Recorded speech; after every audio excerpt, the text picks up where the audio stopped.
Hello and welcome to another must-see event at the RTS Digital Conference London 2020. I'm joined by Alex Mahon, who is the Chief Executive of Channel 4, as you probably know.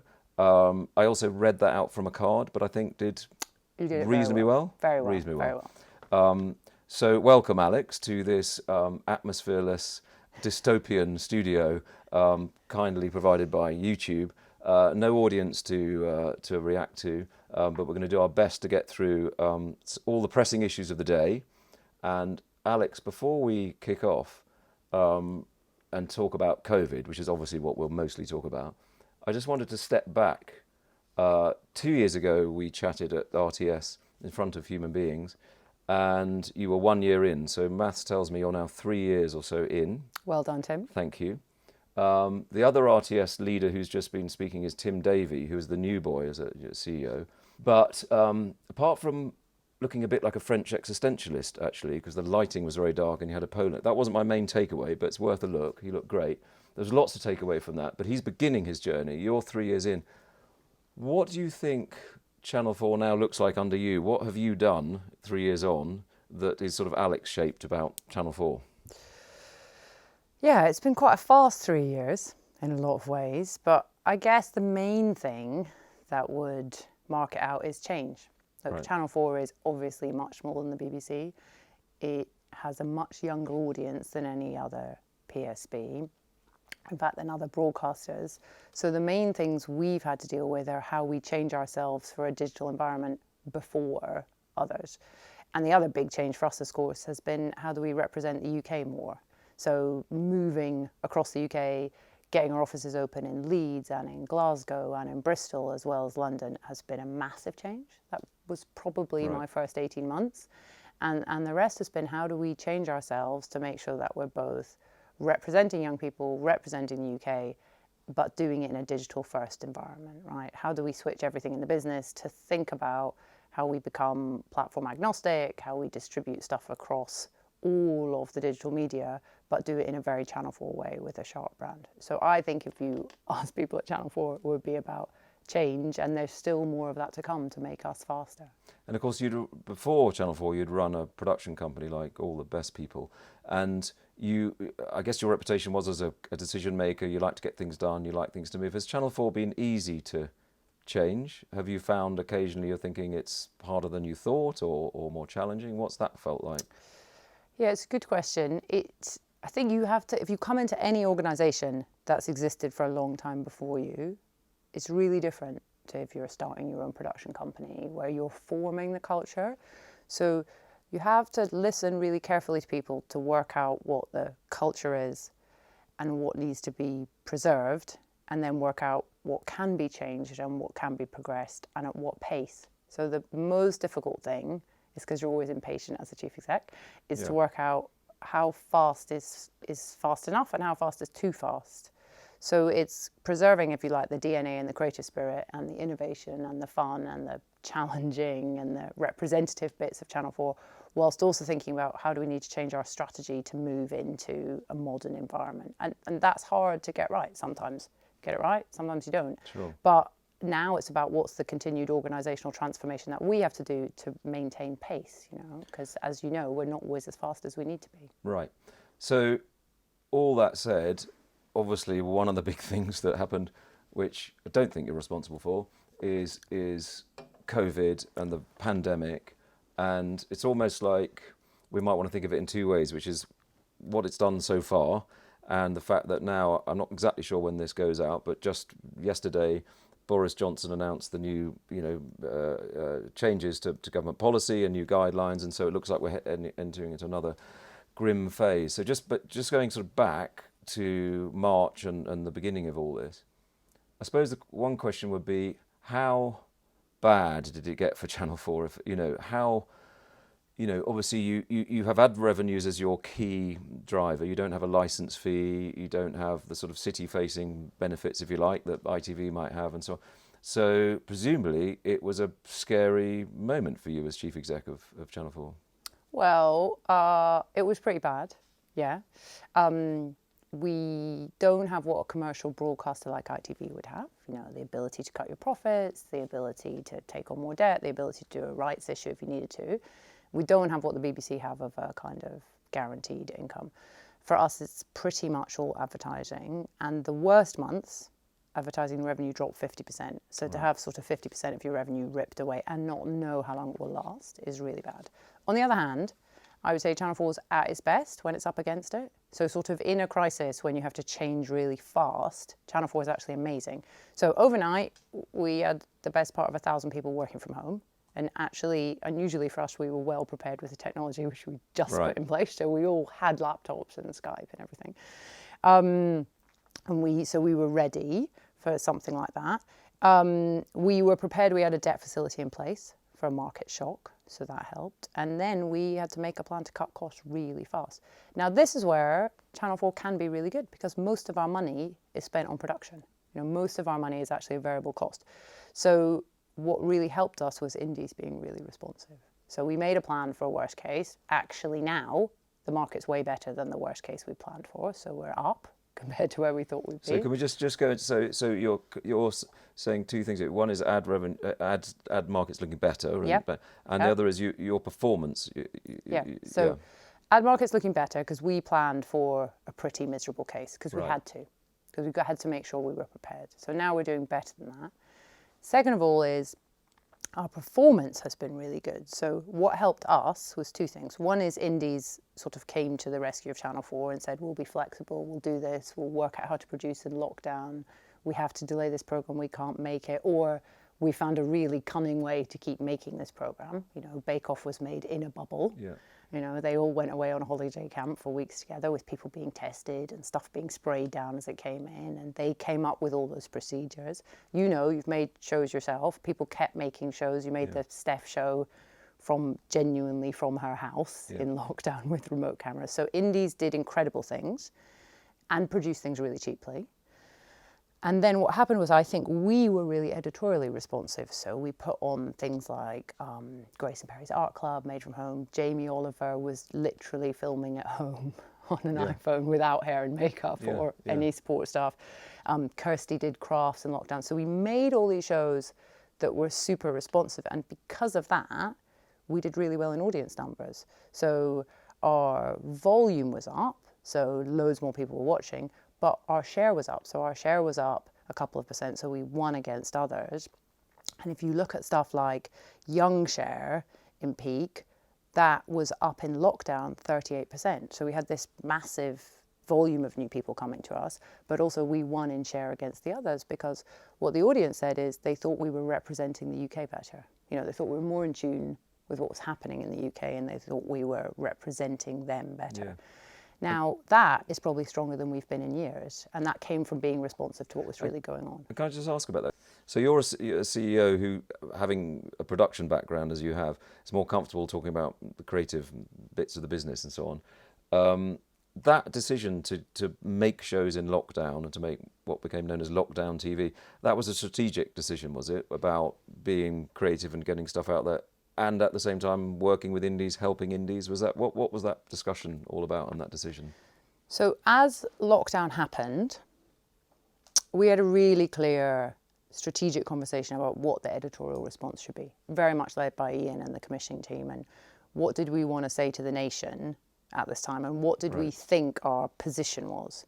So it was kind of really clear to us that we should be saying something back to Britain about what was happening. And actually, it's the exact opposite of what the SVODs would be doing, right? If you were watching Netflix, it's Tiger King. That's not saying anything about being British or the pandemic. It was very good though, wasn't it? Very good. Did you watch it? Yeah, it was a long 8 hours or so, but very good. But it told you nothing about what we face as a nation. And it certainly wasn't about bringing us together to face a kind of unseen enemy. Right. And I think there's a real position for public service broadcasters to be doing that, and we've seen that this year. So Ian and his team came up with what do we want to say to the nation, and that was about news. So news for us was up massively, as you would expect, but it was up like 34%. But for young people, it was up 79%, right? So we found young people really flocking to Right. us for news. It was about documentaries, like, how not to catch coronavirus, how to clean your house of coronavirus. And then it was about having really responsive programming that felt like it was speaking to what we were going through. So one of the first pieces was Jamie Oliver's, like, suddenly we're all trapped at home, we've got to cook for our children every day, and there's no prospect of going out or cook for ourselves. It was about Kirsty crafting, like actually 1 in 5 people in the UK took up a craft when they were trapped at home.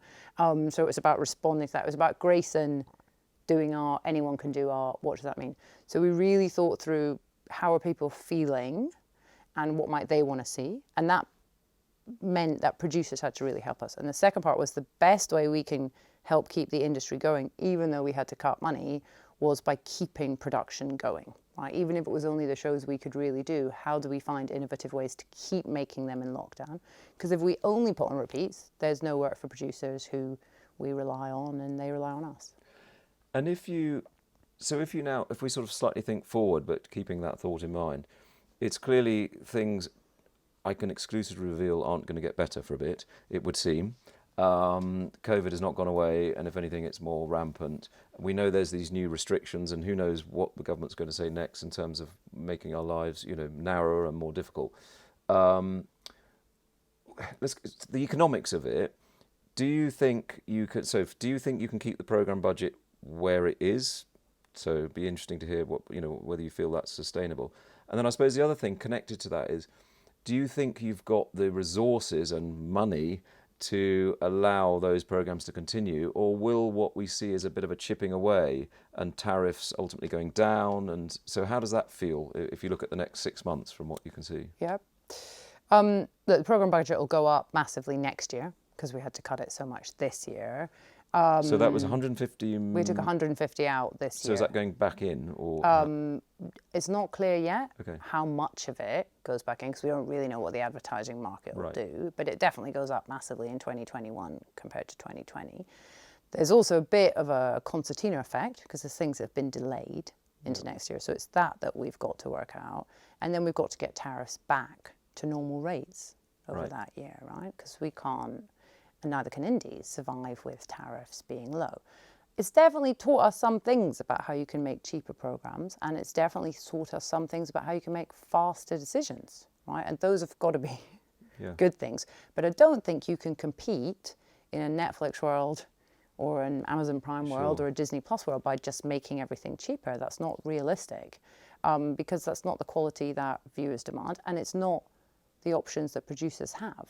Right, so we can't compete by just making everything bargain basement. And might one way through that be sort of hearing, I don't know if Tim Davie has actually explicitly said this, but reading between the lines, it feels a little bit like they're saying perhaps making less volume creatively of output to make the money go further. That's as people are saying, and I'm he hasn't said that publicly, but might that be a way forward for you, which is to say, or put it another way, if you're Netflix or an S4, you don't have this schedule and you have to fill 8 o'clock on a Tuesday or whatever. So you have more flexibility. Are you a bit of a prisoner? Is it beginning to feel like a bit of a prisoner of those schedules now? And actually, it might be better to make less, but for the same money, and therefore tariffs can go up. Is that something you're thinking about, talking about? So you see multiple things, right? Audiences want familiar, and they want the familiar big shows, and they want them more. So like Gogglebox came back for us on Friday night, bigger than it's ever been, 24% share, right? So the big shows are getting bigger.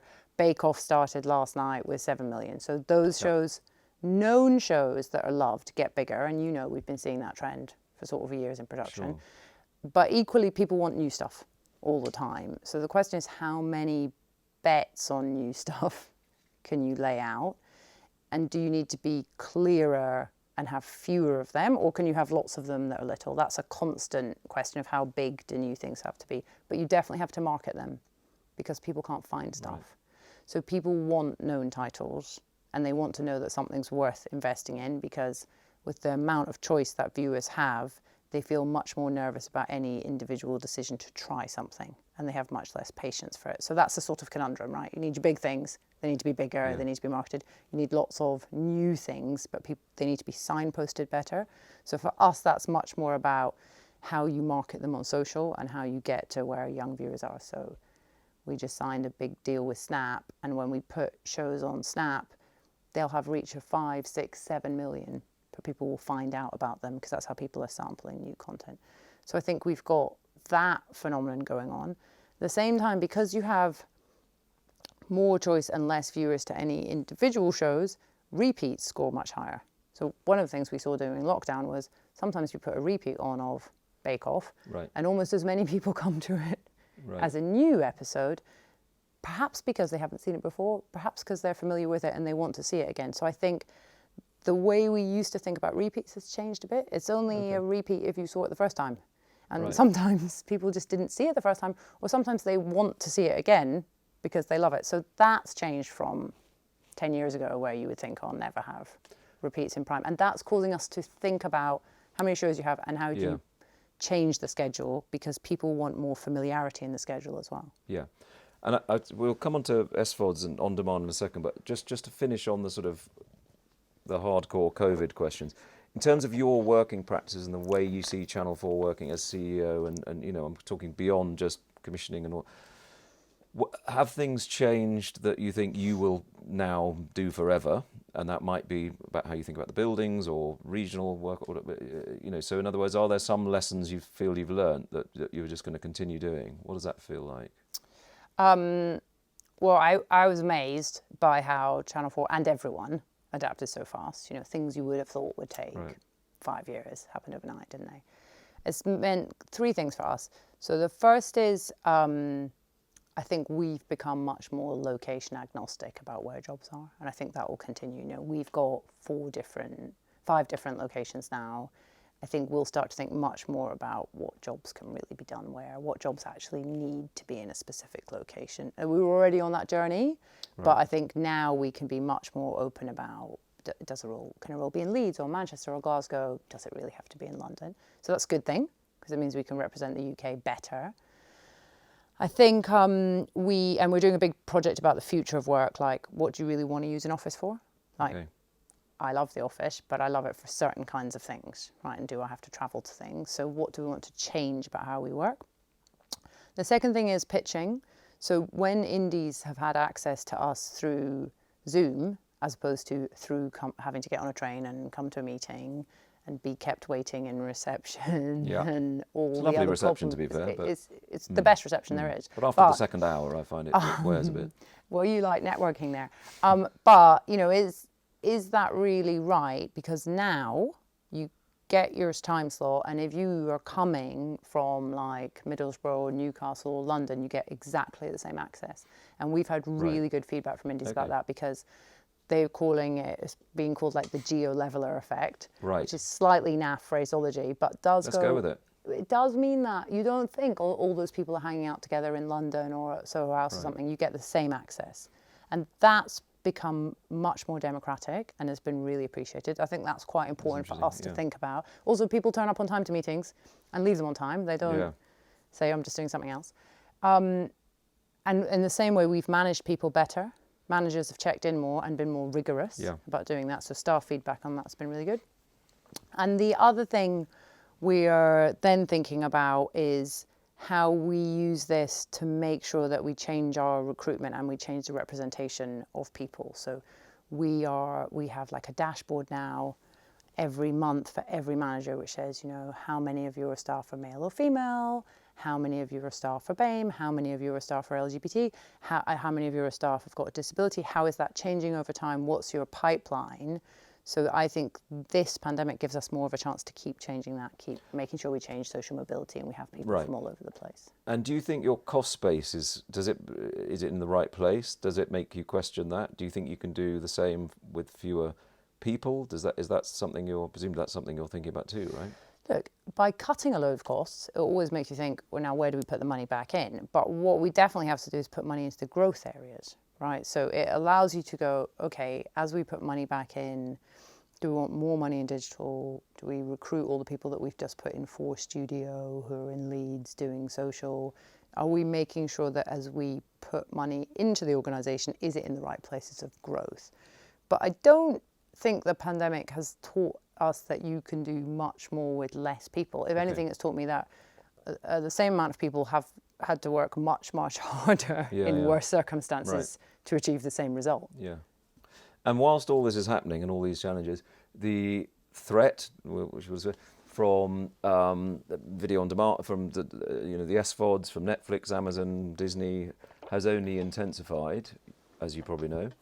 How are you thinking about that? Which is to say, it feels like from the outside that the trend to going to Netflix, for the sake of argument, has just intensified under lockdown. That the numbers are up, that they've got more subscribers and so on and so forth. How do you think about that as Channel 4? Is that sort of like, oh God, as if we didn't need another threat here, alongside COVID? Or are they friends of yours, or do you ignore them? What's the right way to think about them? Well, the right way is definitely not to ignore them. No. As I said that, I felt that. But I just gave you an easy one to reject. I mean, maybe it is for you. Yeah. Look, now, there's not just Netflix, is there? There's Disney and Amazon and more. Although not Quibi, it would now appear. It would seem so. Not tonight. So I think the lessons for us are, of course, work with them when there's stuff to do. And we have really good partnerships with all of them on shows, and that's helpful. It's to learn a lot about what consumers get from them and why, right? And then to think about them as competition in that context. So what was interesting that we saw during the pandemic is Netflix streaming was probably up by 40% in this country, but in lockdown, all 4 was up over 50%. So Right. You see the broadcaster video on demand being used a lot alongside subscription video on demand. That's definitely true. You see people getting different things from each of the services. So we did a big piece of viewer research recently about how do you feel about when you watch something on YouTube or something on Netflix, and how do you feel when you watch it on a PSB, and what kind of emotional shaped holes did they fill in your life, or how do they make you feel differently? And what we saw in terms of what we delivered to audiences during this period was they felt it helped them feel part of Britain. It helped them feel connected to other people, helped them feel that other people were in the same boat as them. And that was very different to the escapism that, say, Netflix provided. Okay. And that kind of really informs us about what we're providing to the nation. Then you have to think about how you're competing at different times, because, Netflix usage changes at different times in the day. So that helps us think about what's on the schedule, helps us think about when we box set things versus put them out live.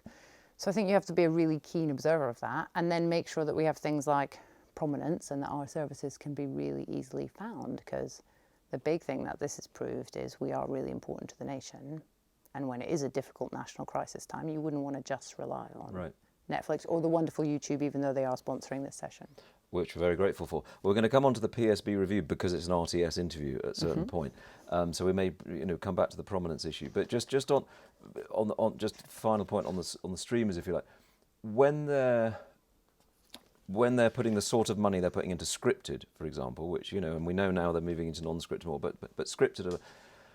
Do you at any point question, okay, with Channel 4, can we compete on those budgets? Can we compete with that inflation? Frankly, should we be doing drama and scripted? Discussed. Is that something you think about? Well, you can't compete at the same budget volume. So we can't compete at the 100 million for a series budget. Right. I'm pitching in the wrong place then. Not unless some miracle's happening. But what you can definitely compete on is new writers, new directors, new work, important work. So we've got a new Russell T Davies piece coming up, which is about, the rise of the AIDS pandemic and what that meant to people in the UK and how it was ignored for a long time and how difficult that time was. We've got adult material coming up, which is an incredible piece. I don't think the streamers would make them, and they wouldn't find the people to do them. And we've got to keep doing that, because that's what stimulates the new work in the industry, and that's what stimulates early stage writers. And often that stuff about being British that might not appear there, because they're looking for stuff that's much more global, or they're looking for writers that are already proven. So there's a space for us, but it's not easy to compete with it, for sure. And do you sense, but don't you sense that they're getting in on the British bit a bit, right? Particularly Netflix and Amazon, perhaps, that they are seeing that you and other PSBs have got this, while they speak, as you say, to the nation and of the nation, and they're also trying to get a slice of that. And is that something to be concerned? Which shows are you thinking about? Well, I don't know. I suppose you might think about something like Sex Education, I suppose, in drama, which feels, I don't know, to me feels like a show you could definitely see on Channel 4, for the sake of argument. Well, if you've got a show like The End of the Fucking World, which is made together with us, you can definitely see that, right? Yeah. And that is an incredibly singular voice, amazing piece of work, which we've co-funded together. I think Sex Education is an interesting one because it's a brilliant show, right? But it is purposefully kind of omniplace. Yeah, no, I And think how that's it's done fair. to Yeah, appeal I to get young that. adults. So I think there's room for both. Yeah. I think there's a really important place for us to do that new work and what's the gap in the industry. But I wouldn't say by any means it's easy. Yeah. You know, and it's good for the audience Yeah. because there's loads to watch, but they are different sets of work. And sometimes they are going to overlap, like particularly if it's a young adult piece, Yeah. like the ones you mentioned. Sure. I want to come on to diversity, Alex, because I know that's something very, very close to your heart. And I suppose, you know, one of the, particularly after the last few months, maybe, one of the questions you might come to is to think the PSBs are basically, correct if I'm wrong, run by white people. And I suppose one of the questions would be, but not, I mean, this could be to you, to Tim, to Caroline, is that, are those, can you affect real change with white people in charge? And if the well, so that's a question here. Is that possible? And if it's not, what do we do? Well, I guess there's a good question in there, which is if you wanted my successor or the successors of any of the people you've mentioned to be not white, is there a strong enough field? And if there isn't right now, what are we doing to develop that? Right, so that's the way I would kind of phrase that question. I think you can campaign very, very hard as a CEO to have a authentically represented group of people in the organisation, and that's the really important thing to do. What's great about being Channel 4 is it's the only place where it's written into the remit. Right, it's the only place where it's genuinely a core part of my job to do, which is why I'm so focused on it, and you know I really care about it. But my job is to make sure there's a really strong field of people that could run the organisation after me, and that's quite hard to do because you have to go all the way down the pipeline and start from scratch. And there is definitely structural racism, structural sexism in the industry, you know, without a doubt. So that's why for us it's a focus on the numbers.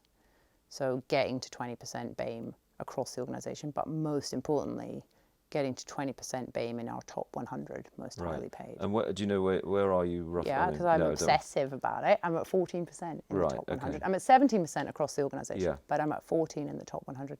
You know, that's hard because it's a really hard metric. But the bigger thing is, are you changing the organisation to be genuinely anti-racist? And are we doing that everywhere? So, you know, we put out a big statement about that, which is about how we approach things and how we tackle racism when we find it.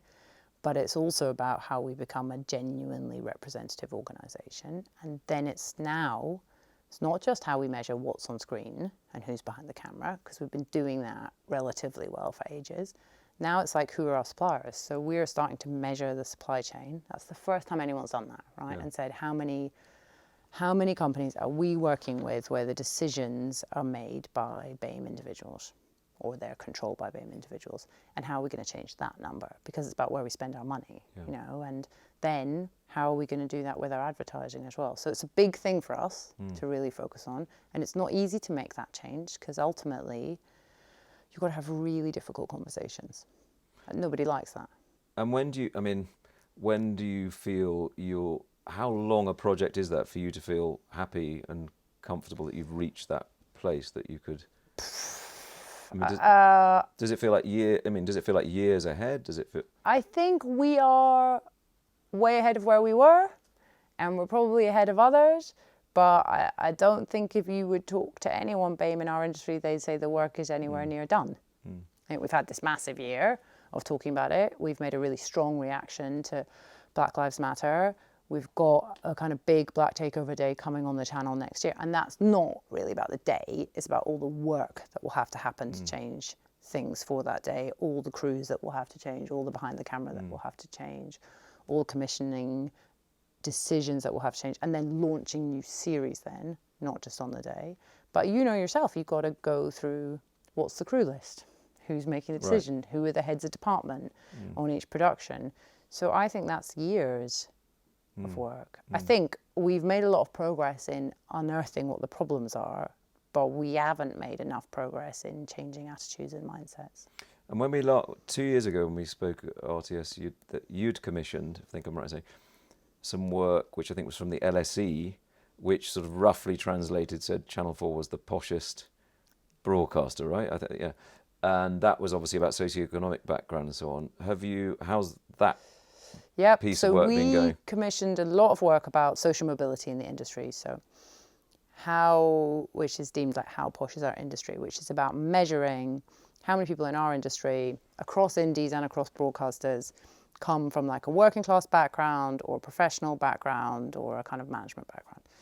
And then how many people were socially mobile. And what came out was that television, you wouldn't necessarily think it, but television is one of the worst industries. The only places worse are medicine and law, where effectively you have to make a decision to study for 8 years when you're about 13, right? So you have to be well off.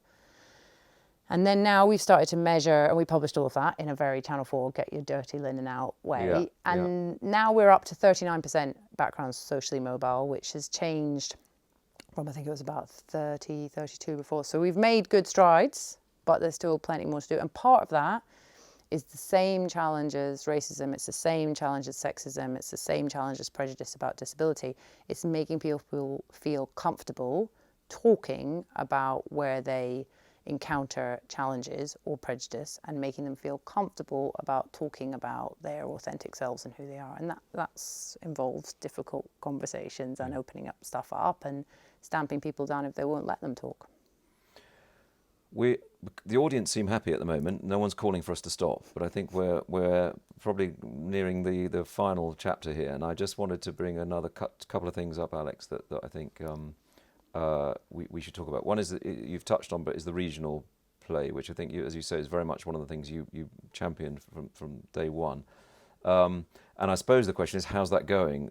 Again, hard to not think about COVID slowing things up and making it difficult, but how is your regional push going? Do you feel you've got to where you're making good progress, that you're where you want to be? What more to come? So in terms of the offices opening, very good. I mean, now we've closed all the offices, but in terms of the offices opening, but at least not just closing in London. You're much more regionally based. In fact, we opened Leeds again 2 days ago. We've got a couple of hundred roles based out of London already. That'll ramp up to 300 or so next year. So it's on track. We kept recruiting. In fact, I think we had 20 people come to the office yesterday who've been recruited and started working lockdown and never met another Channel 4 person in Leeds. Very weird. We're on track for getting 50% of spending out of London, which is the thing that makes the big difference. We did a massive amount during lockdown with freelancers and training of indies based in the NNR to try and help. When we cut money, we made sure that we preserved money and development money for indies based in the nations and regions and for BAME indies. So for really focusing development funds still on smaller, still growing indies to make sure they had that opportunity. So I think that's good. I think we're still on track for it. I think we've still got much more work to do to make sure that we continue that change. But what we have seen in the past year is now no commissioning or editorial discussions are really held without someone, or at least one or more from out of London in the discussion. So you get much more of a flavour of, that might work in Islington, but it's definitely not going to work in Glasgow. So we started to change how we're making those creative decisions. That's going to take years to come through to screen properly. But you know yourself from working on stuff with co-producers in Leeds, it starts to change the flavour of what we're making. And the sort of sheer pace of that change and the depth of that change, again, which we talked about when we last met, well, not actually when we last met, but when we last met with RTS, is, that can be quite traumatic for an organisation, right? Did that go well? Did people respond to it well? And the effect on morale in an organisation that's doing something like moving, challenging the established order, how has that felt? Well, now it's a lot better, but about 12 months ago it was really hard for the organisation because ultimately you're moving jobs, and most of the time people are not going to move because they've got their family in London or they've got their kids in school. So ultimately you are moving the job, but you're probably not moving the individual. And that's really hard for an organisation because it means saying goodbye to people who might have worked there a long time. So that's hard for morale and it's a lot of change. On the other hand, the people who did move have absolutely loved it. And many people who moved have been really, really surprised by it. Turns out it's much nicer to live outside of London. And if anything, we've seen the pandemic accelerate those points of view. So now I have a lot more people saying, actually, can I move my job? Can I go somewhere else? It's time to actually leave here. I think this has all made us realise that you can be location agnostic much more than we thought you could. A geo-leveler, in fact. Is that the phrase? I like the way you picked that up. Yeah, I won't use it again, but it's good to get it. Just give it an airing. So the chin strokey bit at the end here, right, which is about the PSB review. Let's get very RTS for a second, as we should. It's back on. Presumably a PSB review by Zoom is almost all your dreams come true in one. What do you... I suppose the ultimate question is, what do you want out of that? What is it that you would like to happen that allow you, Channel 4, to progress and flourish, and what do you need? Well, look, PSB review's been delayed, but I think actually it's a good thing because we've learned a lot this year about the value of PSBs. So if anyone was ever thinking, maybe we don't need PSBs anymore because we've got Amazon, or insert other SVOD, I think that's really changed because we've all learned, the public, the government, everyone, how important PSBs are to the nation, and we would not want that controlled from another country 10 years in the future. So that's a big deal. And just on that government point, there were rumours that the government and Channel 4 have slightly fractious relationships, ice sculptures and all sorts. How are relationships with the government? I mean, genuinely, do you feel they do recognise? Are they going to come on Channel 4 News? Is anyone from the government going to come on Channel 4 News anytime soon? Someone on last month. Right.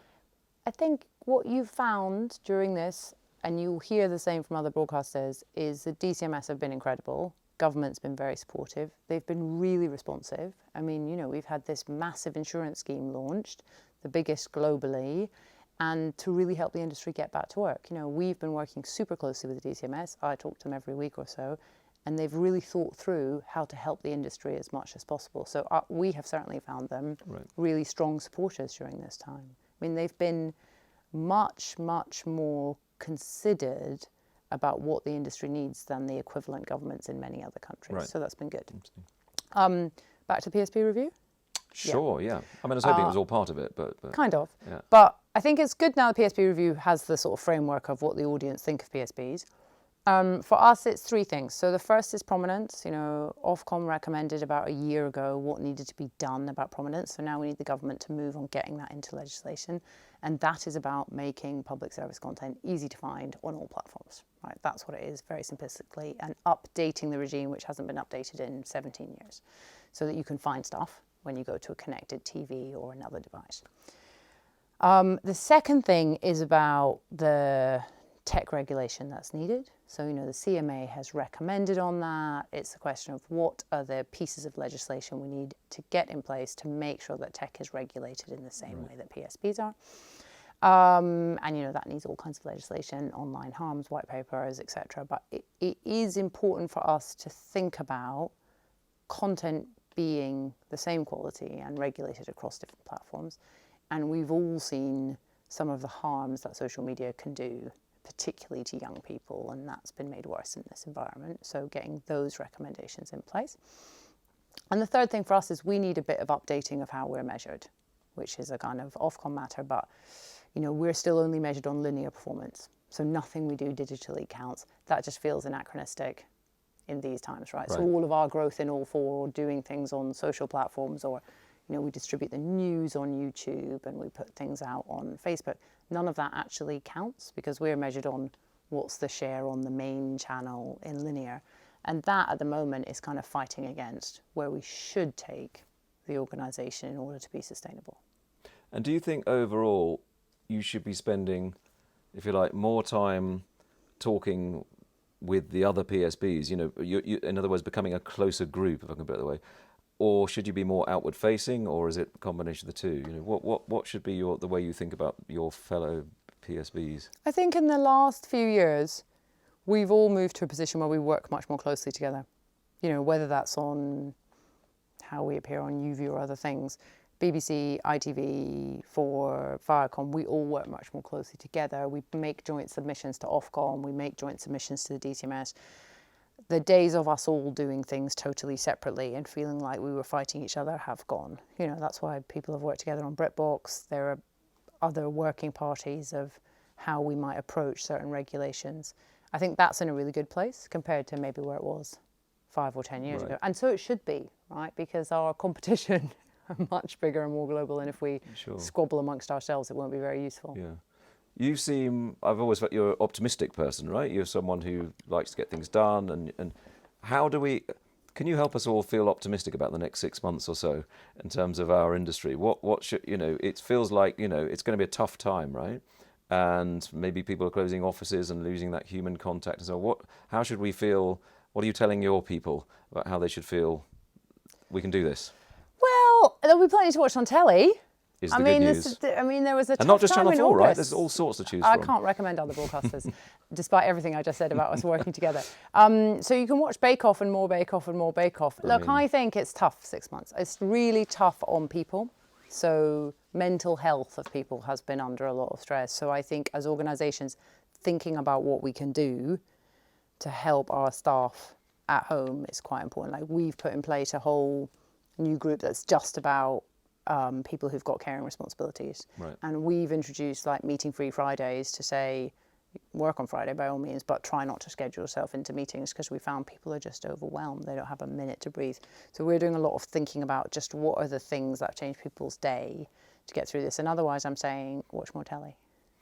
I realise I've been practicing meeting-free Fridays for the last 25 years, so that's interesting. You have, but Channel 4 were working a lot harder than you do. No, fair enough. Well, you've been geo-levelling, which takes a lot of effort. Alex Mahon, thank you so much for talking to me and to the millions of people logging on. And I have to now do a very formal thanks also to YouTube, who do need regulating, as you said, but also have been very kindly giving us the offices and the space here. So thank you to YouTube as sponsors of the London 2020 conference. And do look out for more exciting, must-see interviews with industry leaders coming soon. Thank you.